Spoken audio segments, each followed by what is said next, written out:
القادسية السعودي. نادي القادسية السعودي أو بنو قادس كما يطلق عليه مشجعوه هو نادي سعودي لكرة القدم ينافس في دوري الدرجة الأولى السعودي. مقره في الخبر والخبر، وملعبه هو ملعب الأمير سعد بن جلوي.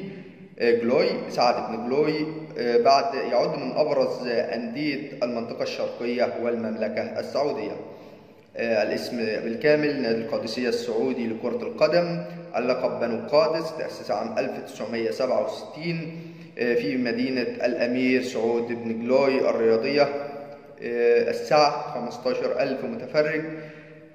البلد السعودية. الدوري السعودي لأندية الدرجة الأولى. المالك وزارة الرياضة. الرئيس فارس المفلح.